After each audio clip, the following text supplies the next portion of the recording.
I was having dinner with him one night after his keynote in San Diego. We went for dinner, and I was asking, how do you communicate so crisply, so clearly, with so much clarity? And he said that change that really had a lot of deep impact. He said, look, those who have learned software, you know, you create this flow chart. You start, then you have this step, then there's a branch, if, then, yes, no, then you have this. He said communication is like that. You have to start, you have to know your story, you have to know your flow, and just stick to that flow. So in the meetings, when he gets distracted, people will rat hole and talk about something else.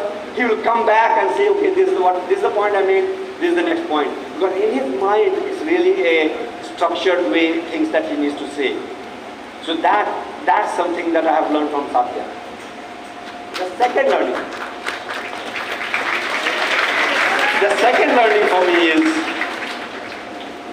I used to work for Satya, you know, and we would fly, I have traveled with him a lot, because we are buying great planes in North Dakota, then we are buying a company in Sweden, Exapta, and in all these flights, you know, I would be watching TV and he would be reading a book. I would get out of the plane and he would tell me what he read from the book, and I'm saying like, that's so silly. He's my manager, he's reading and I'm wasting my time.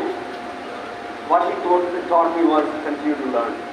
He read stuff, he synthesized stuff, he shared that with me, and then I remember telling Satya, I really need to start reading books again. I got into meditation, and then I thought, okay, I don't want to do anything, I don't want to read, I don't want to do anything, I just want to meditate, but that's not right, you have to do both.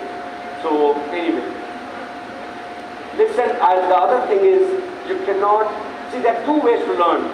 Either you can make mistakes and learn, or you can listen to others and learn.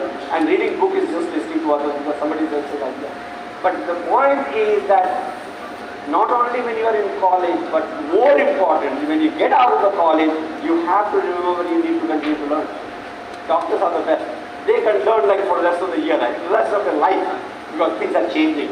But engineers, we get lazy. And I think one of the reasons why Satya is where he is because every year he learns new things. He takes classes. Even now, he will read stuff, he will listen to podcasts, right? And that's something that I've learned from him. Creating clarity. See, this is an ability which is not easy, but something that differentiates a good leader.